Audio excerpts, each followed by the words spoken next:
G'day everyone, welcome to Talking Leadership. This is our second series under the Talking Leadership banner. Today, the topic that we're looking at and the start of this particular series is toxic leadership and ways to deal with toxic leaders. The term destructive leadership has often been used here, and I'll be asking our guest today to give us a bit of a definitional difference if there is one there. But let's start things off properly. I'd like to welcome my co-host, Ben Deverson. Ben, how are you going? I'm great, Eric. How are you, mate? I'm good, my friend. Thank you for joining us. And our guest today is Gillian Manson. How are you, Gillian? I'm great. Thanks, Eric. And Ben, thanks for having me. Gillian, I appreciate your time on this.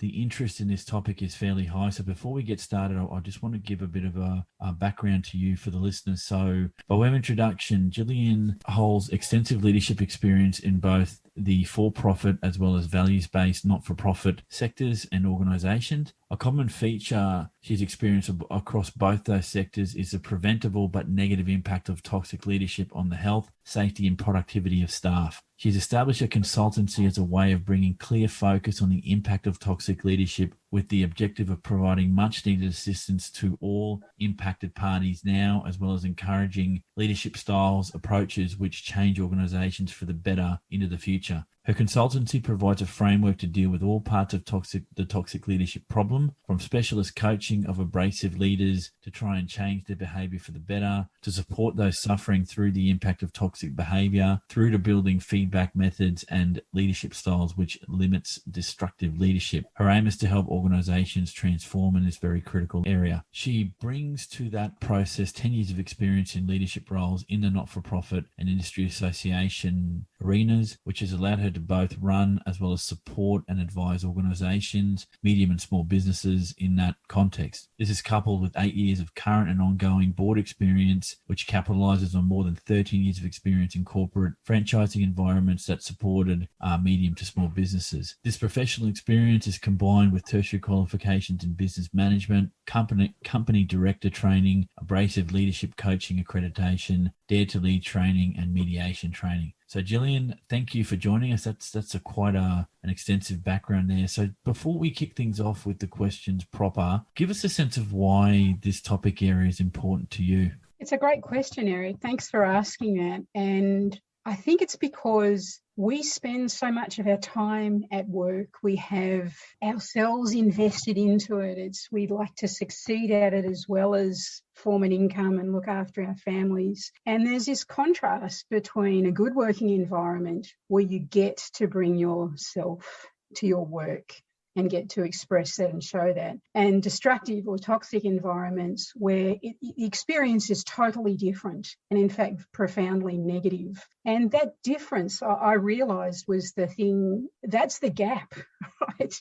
Whether you're in a for-profit or a non-for-profit, it's that environment which makes a huge difference to your experience and what you can bring to the table. So there's that personal aspect of it. I've certainly experienced both. And on that flip side, the dark side, being in a destructive environment, I never want to be in it again. And I would hope that I can help that. I would like a world where people don't have to go through this and that there are options. The other part of it is learning to lead. If we use our current research and be courageous, we don't have to use those old styles of leadership, many of which are prevalent today. So I'd like to encourage leaders wherever they are in an organisation to look at better ways to lead than the fear-based ones we've experienced, and it will make such a difference to people who are working out there every day, who just want a great workplace to work. Ben, I'll hand over to you for the first of our themes, mate. I'd just like to echo Eric's comments there, Gillian. Wonderful background. Couldn't think of a better person to open our series in toxic leadership. So what I wanted to start with is, from the expert, how do you define toxic leadership? It's a good question. There's a bunch of definitions out there. Some are very detailed, some are a little bit lesser. But when you put them all together, there's two common themes. And the first theme really is it's a style of leadership that is destructive and it creates serious long-term harm, particularly to subordinates and generally speaking to the organisation more broadly. The second theme that comes into that definition is what is called in the research a toxic triangle. The destructive leadership can only survive in an environment which enables it. And so in organisations, there's one side of the toxic triangle is what they call a conducive environment. It's a leadership style above a toxic person which says this is okay and allows it to occur. The second part of that triangle that links everything up is what is called the susceptible followers. And that's made up of people who sometimes are the colluders. They're the people who you could see as favourites, who collude with that environment to get favouritism and try to gain advantage.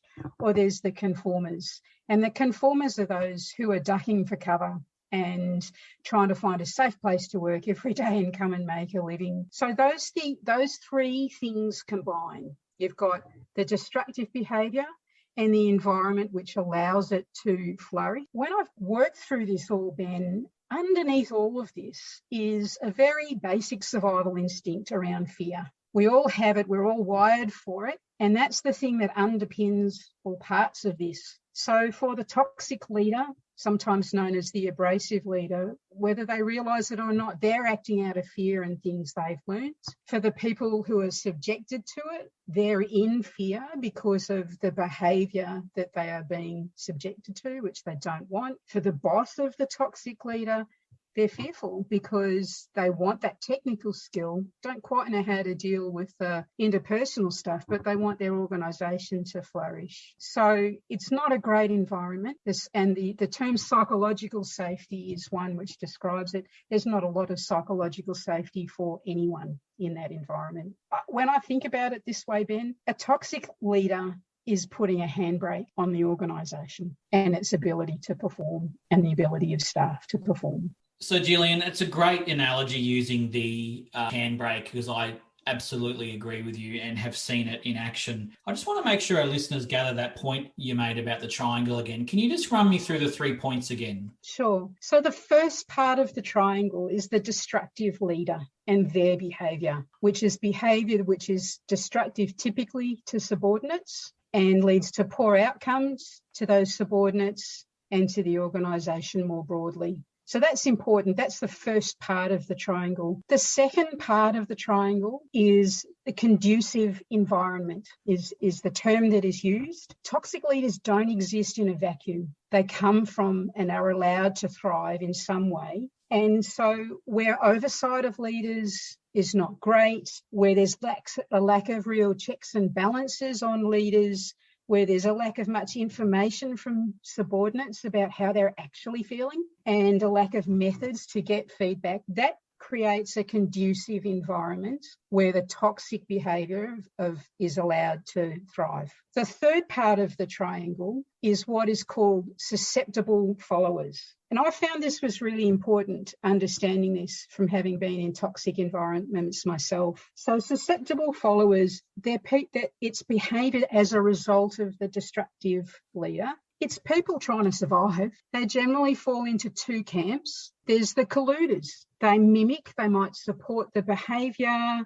They often do that to try to gain power and favour for themselves. They often try to become favourites. Then there's the conformers. And that's the people, they might see that there's a problem, but out of their own personal fear, they're just sitting here ducking under cover, conforming and submitting even though they don't like it. So those three things form that triangle and they can't exist without each other. But when you understand that triangle, you can understand how challenging the environment is to work in. Because it's not just that your boss is say it's your boss who's the destructive leader, you're seeing that behaviour, it's being allowed, right? And you're pretty annoyed that it's being allowed, but then all around you is behaviour and a series of defensive behaviours from your colleagues who are all behaving defensively as a result of this. So the environment as a whole that you are in feels very unsafe. So it's not just that you feel unsafe,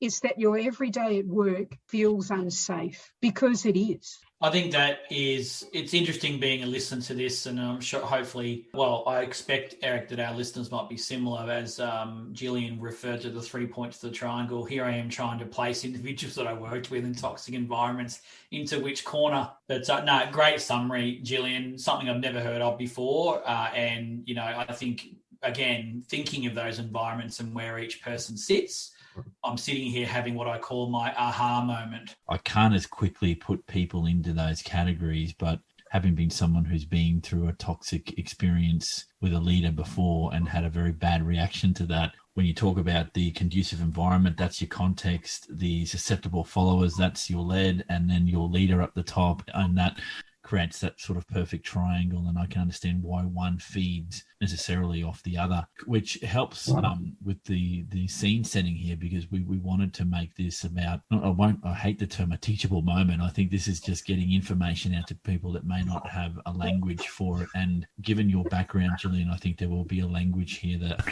people need to get acquainted with, because again, this is a reality of most workplaces. And for those that tell you it's not, I think they're lying through their teeth, or they're naive to it, or some combination of those things. The next couple of themes, and we were talking about this off air, are combined. So Ben, I might take this one if that's cool with you. Absolutely. All right. So the next topic area is the psychological and physical impacts of toxic leadership on employees. Gillian? When you asked me about this, Eric and Ben, I realised as I started thinking it out, the two things combined, psychological and physical, all come together in this sort of environment. And in an environment which gets really toxic, and particularly if you are the person being targeted, this can feel overwhelming, right? The effects of toxic behaviour creates you feel both psychologically and physically unsafe. The impacts can range from minimal to substantial to catastrophic. Suicide is an outcome for some people as a result of toxic environments because they don't feel they can escape. And when I explained that triangle to you, I can see how people can get to that particular place. So I don't say any of this lightly. I've had to think about it. I've dealt with suicide before, but I understand how this gets people to that place and all points along that spectrum.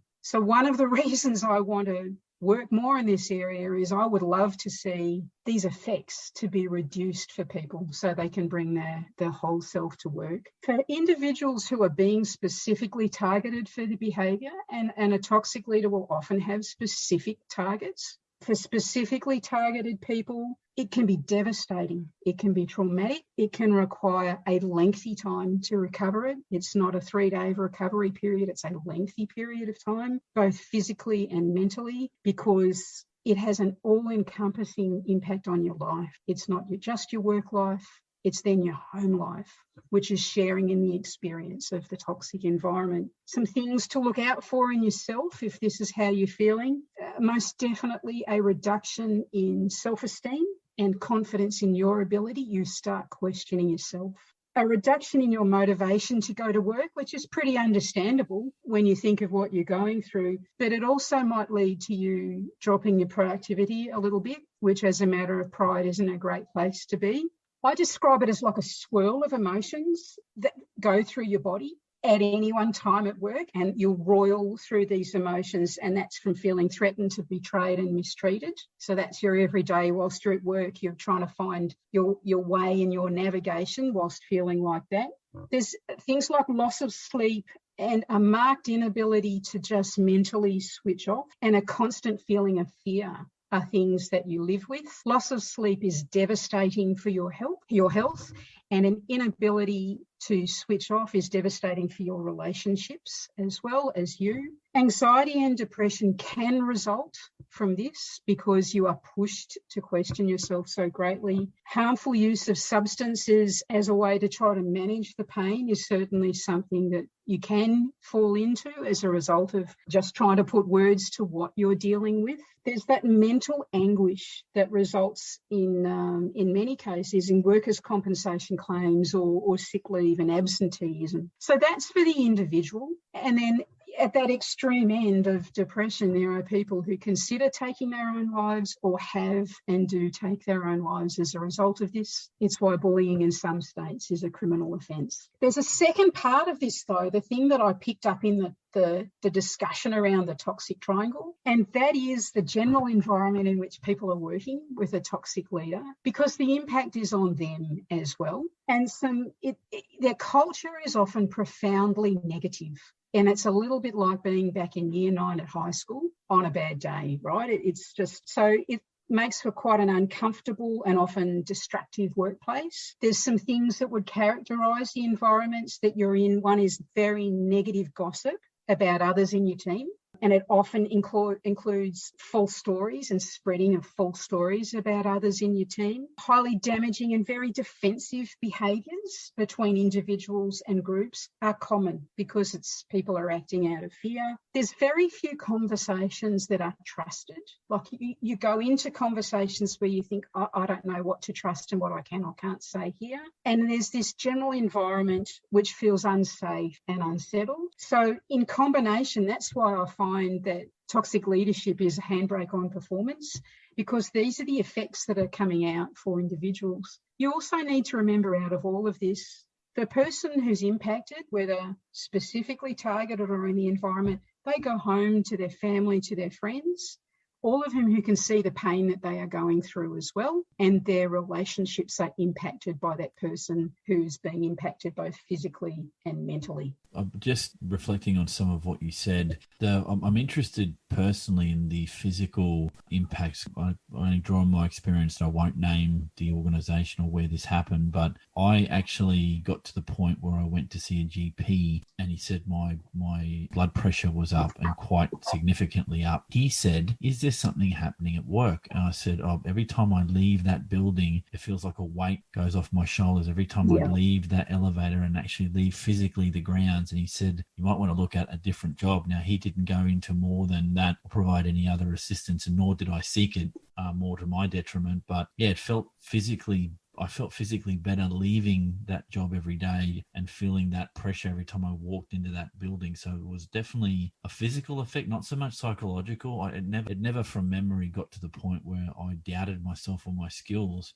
But I think I was in a heightened position of, if people questioned what I did, I was quite reactive and snappy at being asked about my performance, thinking, hey, you can't question me type deal. So it kind of answers that question, because I've never had a forum to ask that specifically, does the physical impact psychological and vice versa? And you've made that quite clear. Ben, have you got any questions there, mate? No, not specifically, other than, I think the impact it's very real. It's not only a mental impact, it is a physical impact on one's life. Having been in toxic environments myself, I always remembered driving into the city and being based in Brisbane, driving across from the south side, across that Riverside Expressway bridge, and I could just feel the anxiety building in my chest. And I was subjected to some pretty horrendous toxic leaders in this particular environment,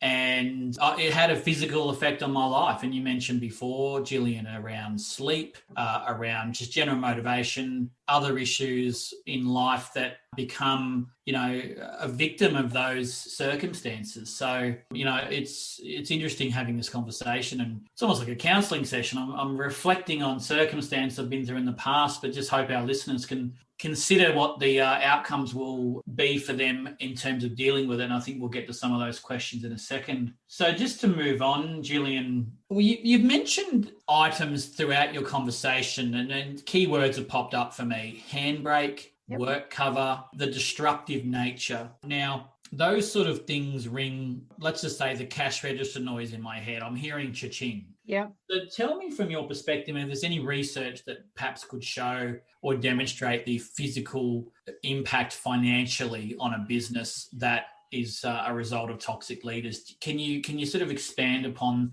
what that financial impact might be? I'll expand on it as much as I can, Ben. There's no one piece of research that pulls it all together. I've tried to pull a lot of it together. And part of the reason I realised I was struggling to get one final, spreadsheet with the dollar amounts in it was the nature of destructive behaviour is that people respond in fear, and so that they tend to cover themselves and protect themselves. And so a lot of that feeling around self-protection means there is a big reluctance for noise and information to come out from about it. When I looked at the statistics at the moment, our Safe Workplace Barometer report from 2014-15 showed that there's about 9.7%, close to 10% of the working population say they experience bullying in any year. That's about 1.3 million Australians. The Fair Work Commission sees about 700 cases of bullying a year.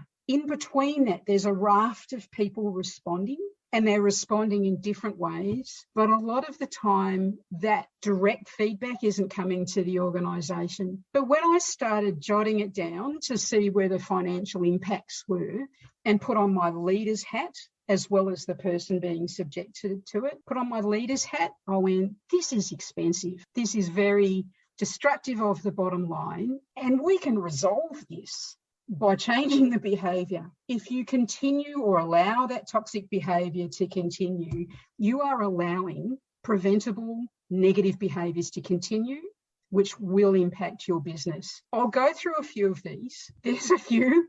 I'm sorry there's a few, but I think it's important for leaders to think about this because it concentrates the mind to say, why would I make a change? If the performance issues haven't impacted with you, if the moral issues haven't impacted with you, the financial ones might impact you as a leader to think about alternatives. I started looking at some indirect costs and just working through those. A few of you might reflect on your organisation when I mention these, and I'm interested to hear the thoughts of both of you. Organisational time spent on managing disciplinary matters. It becomes really high in toxic environments. People engage in defensive behaviours. Defensive behaviours result in outcomes which don't meld with policy. We spend time in discipline. If you're spending a lot of your time dealing with disciplinary matters, you've probably got a toxic environment, and you can then start to deal with that. Absenteeism and sick leave is a very obvious way of, it's a pulse check. I've been in an organisation that when I joined had a very toxic environment, and the piece I was working in with, we were working hard to really being in a different culture. We reduced our sick leave at the busiest time of the year to 0, and it hadn't been 0 in like a decade. But when things started to get out of control, it creeps straight back up there again, right? And that's an expense that you can deal with. Organisational time managing workers' compensation claims. If you've got a few staff doing this for you, you've got a problem, right? That's all about health and safety. So if you want to keep investing your time in managing that, go right ahead. But that is a preventable problem that you can deal with at an expense. Reductions in productivity, work quality, and work engagement. The research that relates to what stress does to individuals shows that whether we like it or not, and I have to accept this in myself, our productivity is not as good when we're in these environments. So you've just created an environment when your staff can't perform as well, and that's a cost to your business.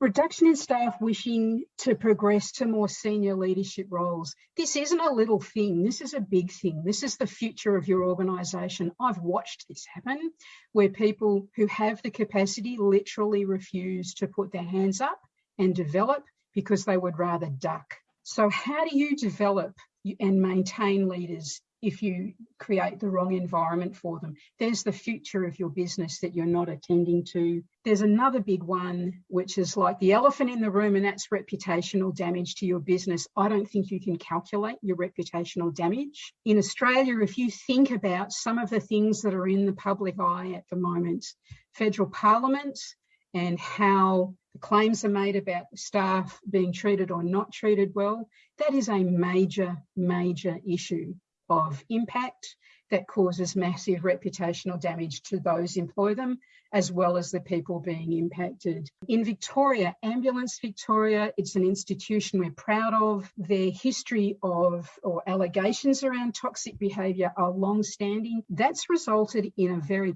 public hearing by the Victorian Equal Rights and Human VROC, doing an investigation into their culture.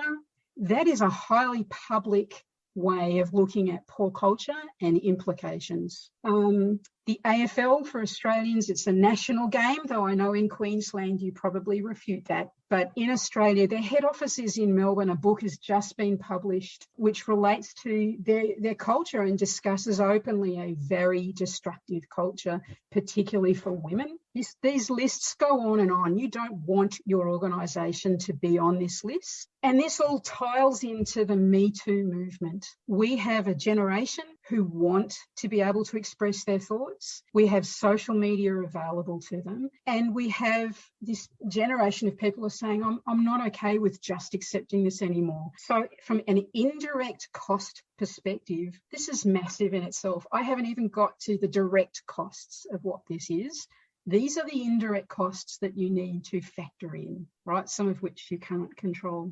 If you get to the direct costs, that's an even harder picture. Turnover. If you need to replace a person, the figures are it costs somewhere between 30 to 150% of a person's annual salary to replace them. People are leaving because of your toxic environment. You've just added that cost to the bottom line. If you reduce your turnover by 5%, that's money straight back onto your bottom line that you haven't had to work in. Workers' compensation, it's not just managing the claims, your premiums will go up if you're not managing that environment. That's a direct cost to your bottom line. From those costs, we then haven't even factored in, if you end up in tribunals, Fair Work Commission, in court, equal opportunity commissions or human rights commissions on those complaints, these figures become huge. Unfair dismissal claims, you're looking at half a year's salary for a person who's making a claim successfully. Sure. If you get to a workplace investigation, if a staff member is angry enough that they want a workplace investigation, that's at least $12,000 straight away to recognise whether policies are being breached and whether discipline needs to occur. Adverse action claims are held in the Fair Work Commission and Federal Court. Adverse action claims have unlimited claim costs and expenses, unlimited, and it will come down to the Federal Court's answers as to what happens next. Employment contract litigation, there is no cap on those forms of litigation, depending on the person's salaries. If you're dealing with CEOs, that can be into millions of dollars in claims, all of which you'll have to pay. And then after all of those things, all of which are costs, you get to criminal charges against staff for their behaviour, as well as discrimination actions in tribunals. So I guess my message at the end of that's all a very long explanation of saying you're exposing your organisation to substantial preventable costs that impact your bottom line if you are not resolving the toxic environment that you are leading. All I can say, Gillian, is I'm astounded. I knew a lot of those, but you've really raised some interesting comments. And it's interesting, as businesses, we all look at risk profiles and we tend to look at professional and indemnity and other things around, let's say, the client or the customer risk, Australian consumer law, contract law, whatever. But really, many of our risks are actually all the way around us. Yes. The people we operate with, the people we lead, the people we should be serving as leaders, in my view. So great summary. Really appreciate that level of detail. Yeah, it really focused my mind, Ben, when I thought about it. You know, I sit on a board, I watch people sit on other boards, I've led organisations as well as be part of organisations. We always look at ways to be more efficient, to improve our bottom line, to enhance what we're doing with. And then I looked at these things and I went, these things are preventable. It actually doesn't cost you a lot to deal with them. Wouldn't we want to manage those far more effectively? That was what was jumping out at me, was this is something that we have and can take control of. Thanks for joining us on this podcast. This is the end of a 2-part discussion with Gillian Manson. Thanks again to Ben Deverson, my co-host. The second part to the podcast will be released next week. As always, thank you for joining me, and we'll catch you all on the next podcast.